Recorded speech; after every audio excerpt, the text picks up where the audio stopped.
Hello बच्चों, good morning. तो आज हम बिहार बोर्ड का हिंदी चंद्रिका, जिसे आप गोधली चंद्रिका भी कह सकते हैं, तो चैप्टर नंबर 2 और चैप्टर का नाम होगा प्रेम आईनी श्री राधिका करेल के कुंजन ऊपर वारण, जो कि काव्य खंड से लिया गया है। तो इसमें बाबू हम यही कहना चाहते हैं कि आपको चंद्रिका खरीदने की कोई ज़रूरत नहीं है, क्योंकि यहाँ हर एक चैप्टर बाय चैप्टर कवर किया गया है और प्ले लिस्ट में डाल दिया गया है। ठीक है बाबू, यानी कि बहुत सारे कमेंट आने लगा था कि क्या सर हमें चंद्रिका इस्तेमाल करना चाहिए कि नहीं करना चाहिए, अगर चंद्रिका इस्तेमाल करना चाहिए तो किस लिए करना चाहिए और कैसे इस्तेमाल करना चाहिए, यानी कि बहुत सारे रिलेटेड करके क्वेश्चन आ गया था। ठीक है बाबू, तो आई होप आप लोग समझ पा रहे होंगे। तो इससे पहले हम बताने से पहले जैसे कि हम आपको यह बताना चाहते हैं कि जैसे कि आप लोग स्क्रीन पर देख पा रहे होंगे, गद्य खंड एवं काव्य खंड दोनों है, दोनों मिलाकर 24 चैप्टर हो जाते हैं। तो इसे आप याद कर लीजिए, क्योंकि यहाँ से बिहार बोर्ड में लगभग आपको हम बता दें कि 15 से 20 नंबर का ऑब्जेक्टिव पूछा जाता है। तो इसे आपको याद कर लेना है।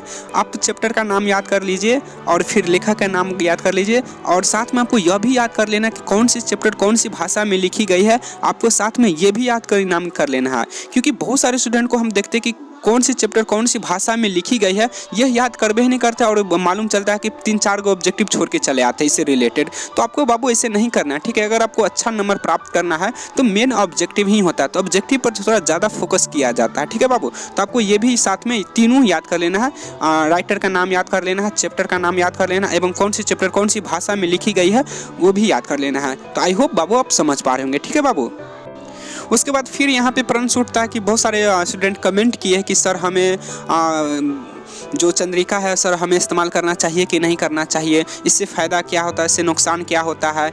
तो यानी कि इससे बहुत सारा कमेंट आने लगा। ठीक है, एक बहुत सारे स्टूडेंट तो ये भी कहने लगा सर अगर इस्तेमाल करना चाहिए तो आप हमें जो जिस तरह से आप बुक कवर करके प्लेलिस्ट में डाल दिए, ठीक उसी तरह से चंद्रिका भी कवर करके प्लीज़ प्लेलिस्ट में डालिए।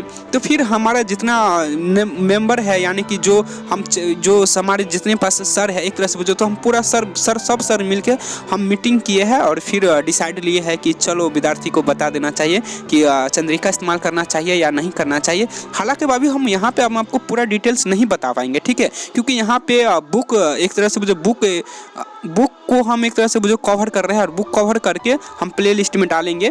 ठीक है बाबू, लेकिन हम इतना आपको ज़रूर कहना चाहेंगे कि आप चंद्रिका ज़रूर इस्तेमाल कर सकते हैं। ठीक है, देखो इससे रिलेटेड बहुत सारा प्रश्न है, तो हम आपके लिए किसी दिन ज़रूर 2 से 3 घंटा समय निकालेंगे और इस चंद्रिका के बारे में 2 से 3 घंटा समय निकाल कर हम आपको ज़रूर बताएंगे व्हाइट बोर्ड के माध्यम से कि चंद्रिका किस तरह से इस्तेमाल करना चाहिए, क्यों करना चाहिए, इससे क्या फ़ायदा होता है, क्या नुकसान होता है। हालांकि नुकसान तो नहीं होता, नहीं के बराबर नहीं होता है, लेकिन उसके तब पर भी हम थोड़ा सा इसमें समझेंगे कि क्या नुकसान होता है, लेकिन नुकसान कुछ भी नहीं होता है। ठीक है बाबू, तो आई होप आप लोग समझ पा रहे होंगे। तो आपके लिए हम किसी दिन ज़रूर हम आपको समय निकाल कर व्हाइट बोर्ड के माध्यम से बताएंगे। ठीक है बाबू, लेकिन अभी आपको यह करना है कि आपको चंद्रिका खरीदने की कोई ज़रूरत नहीं है। अगर आप मानकर चलो कि अगर किसी दिन कोई कारण से अगर किसी दिन आप कोचिंग नहीं जा पाए हो और आपसे कोई क्वेश्चन छूट गया है तो आप यहाँ से कवर कर सकते हो बाबू। ठीक है, लेकिन देखो आप यहाँ से तुम कवर करोगे तो तुम्हारे मन में ये भी प्रश्न उठता होगा, क्या सर हम चंद्रिका से प्रश्न याद करके अगर हम एग्जाम हॉल में लिखेंगे तो क्या सर वहाँ हमारा नंबर पूरा कट जाता है क्या? तो हम आपको बताना चाहते बाबू, वहाँ पर नहीं कटता है। ठीक है बाबू, कैसे नहीं कटता है? देखो, जो आप एग्जाम देख रहे हो, आपका कॉपी चेक होने के लिए चले जाते हैं कोई सर के यहाँ, ठीक है, कहीं भी चले जाते हैं, तो यानी कि जो सर कॉपी चेक करते हैं तो उसको कोई लेना देना नहीं होता कि आप कहाँ से लिखो, या चंद्रिका से लिखो या फिर क्वेश्चन बुक से लिखो या फिर तो अपने मन से लिखो। बस जो एग्जाम हॉल में यानी कि जो कॉपी चेक करते हैं उसको सिर्फ इतना ही मतलब रहता है कि जो प्रश्न पूछा गया है उससे रिलेटेड विद्यार्थी कितना अच्छा से क्वेश्चन का उत्तर दे पाया है, उसके हिसाब से वह मानकर चलो कि अपना नंबर दे देता है। ठीक है बाबू, तो आपको इसमें डरने की कोई बात नहीं है। ठीक है, जैसे कि हम आपको समझा ही रहे हैं, तो उसमें आपको डरने की कोई बात नहीं है। आपको जो भी क्वेश्चन छूट गया है आप उसे ज़रूर कवर कीजिए और आप आगे बढ़ जाइए। ठीक है बाबू, तो हम आपके लिए किसी दिन ज़रूर 2 से 3 घंटा समय निकालेंगे और फिर हम चंद्रिका के बारे में पूरा फुल डिटेल्स बताएंगे, कैसे इस्तेमाल करना चाहिए, नहीं करना चाहिए।